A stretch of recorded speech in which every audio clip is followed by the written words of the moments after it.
Alright, I just want to make a note before I get into this video that I am pre-recording this on Friday before actually week 12, which the week of Thanksgiving is week 13, so the stats will not include the last four games or the last four games, week 12 stats, besides the Browns, because the Browns and the Steelers played last night. We'll include that in these stats for this coming game, but just wanted to note that, and these lines are look-ahead lines that are currently at DraftKings on Friday for Week 13. So these will be drastically probably changed after Week 12 happens because the public will start betting a certain way just by recency bias and whatever happened in Week 12, and forgetting to look at the last three games before that too. So just make a note of that while I talk about these games. We got a -3 spread currently for the Bills at home against the 49ers with a +3.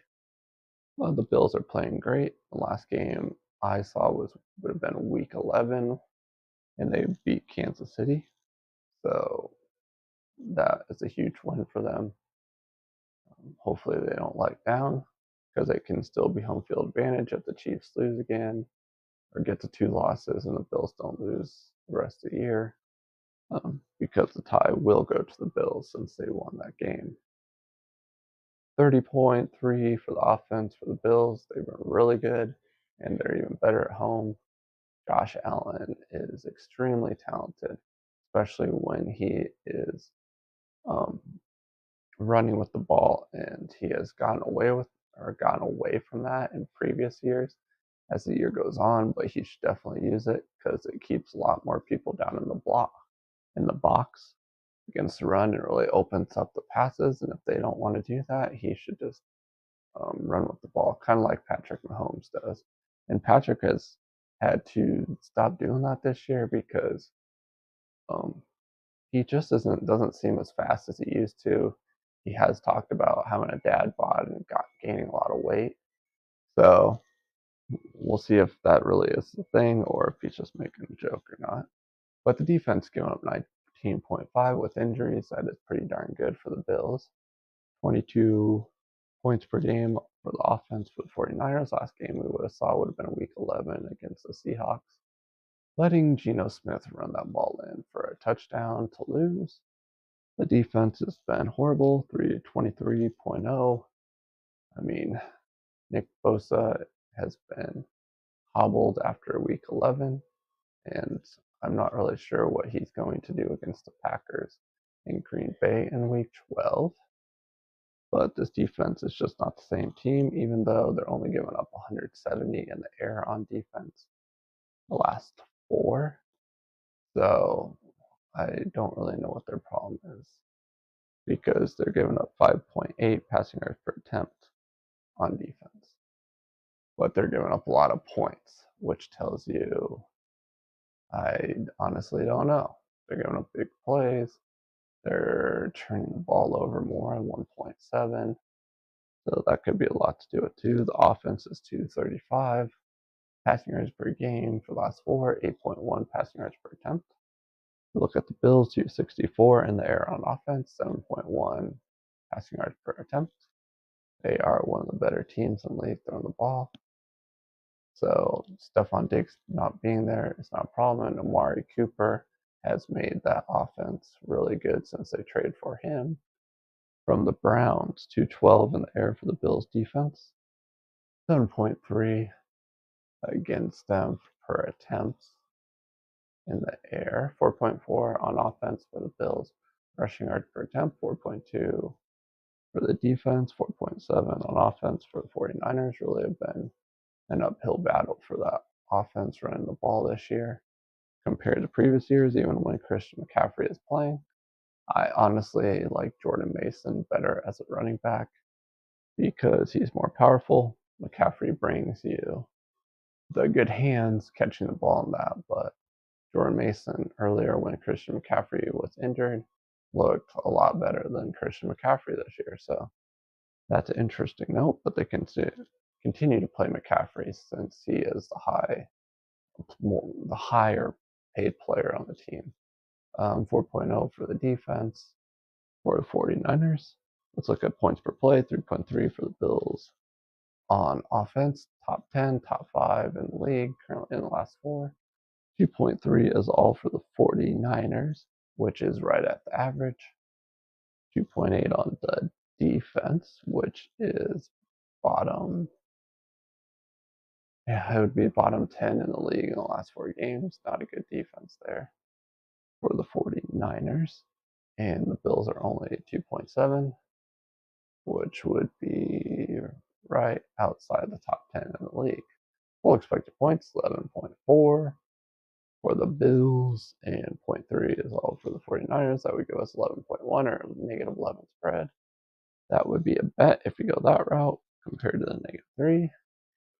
But that would make me a little uneasy about adding the 49ers as a teaser, even though they're +3 dog, because full expected points leads towards the Bills winning by more than just 3. Point differential, let's look at that. Negative 9.6. You want the negative number here. Negative 2.8. We got 6.8. And that would bring us to, let's say, negative 6.5 towards the Bills. And if you play that way, that would be a bet towards the Bills also. But let's scroll over here to game cards. We have the Buffalo Bills at 75.2% chance winning in our simulations. 24.8 for the 49ers, negative 7 spread. Going towards the Bills, another one towards betting the Bills here. It looks like the books are uneasy about putting the Bills higher, or they're expecting people to really pick up the Bills. But the public is known to just vote for the 49ers because they've been good in the past. So that could be wild too. We got green cards for 49ers here, passing yards attempt, rushing yards, print yards per attempt. But where the stats that really count, points per play, expected points, which is only offense, defense, yards per play, turnovers, total expected points, which is offense, defense, special teams. And then point differential all leans towards the Bills, but it looks like the books have the green cards of these other stats, passing yards, attempt, rushing yards per attempt, yards per play, or yards per attempt at being different. So that might be what they're looking at here in the stats, but I usually don't like to look at those. I like the ones I said as the most important, and they all lean towards a Bills win. If anything, I might take a 6-point teaser, but I really don't like to bet on favorites. It would take it to a negative, +3 was a 6-point teaser, and I'd rather have a 6.5. So I'd have to find another game with a 6.5 teaser to match it up to. But that would put more juice on your odds. It'd take it negative 120 odds with a 6-point teaser to a negative 130. So you have to remember that too. You have to pay more to get just that extra half point to get a 2 plus 3.5 for the Bills. So I'm not really sure I'm going to do that with that one. So I don't think I'm going to be playing this game until I see this weekend and how the 49ers play against the Packers in Green Bay, because that's going to be chilly weather, just like it's going to be in Buffalo when the 49ers go there. And that would be back-to-back games on the road. All right, let's look at our second game here. We have the Denver Broncos at home against the Cleveland Browns. A negative 7 spread towards the Broncos. And this, as I said, since I'm pre-recording this will likely change since the Browns just beat the Pittsburgh Steelers last night, since I'm pre-recording these on Friday. And that was a wild, crazy game in the snow in Cleveland, and couldn't believe how those wide receivers were catching the ball in that blizzard type of weather. But the Broncos are playing well, and they are playing the Raiders in Week 12 in Oakland, or not Oakland, Las Vegas. But Denver is going to be home in this game, and they play great there this year. They're averaging 22.5 points per game in the last four, 19.3 on defense. 16.8 is all for the Browns offense, but in the second half of that game last night, they went wild against the Steelers defense. But it's in a snow game, and it was hard to get your footing and stuff. So that could have been the reason the Steelers kind of collapsed there in the second half. But the Browns are giving up 26.8 on defense, and they're especially bad on the road. Passing yards per game the last four, 243 for the offense. The Broncos getting better and better with Bo Nix. 226 for the Broncos defense, 293 for the Browns offense. Winston has thrown the ball a lot more, but with him, as you say, you get turnovers. They're averaging 2 turnovers in the last 4 games. So that is the problem. They're giving up 233 in the air, so just around the same as the Broncos. Passing yards per attempt, 7.8 for the Broncos offense. 6.7 is all for the Browns, though, and 8.3 on defense for the Broncos, but the Browns are even worse with 8.6. Those are two teams that are at the bottom of the league in passing yards per attempt in the last 4 games. Rushing yards per attempt, where the Broncos really have struggled, 3.7, but the Browns have 2 because they're only at 3.5. Broncos have definitely top 5 in the league with a 3.2 against the run. You do not want to run against them, but Jameis Winston is going to be starting anyways, and they're going to throw the ball a lot, which is probably the good choice against this Broncos team. Browns are giving up 5, though, on the ground, so that might be an issue here. 2.4 points per play for the Broncos offense, 2.8 for the defense. 1.5 is all for the Browns offense, which is bottom 5 in the league.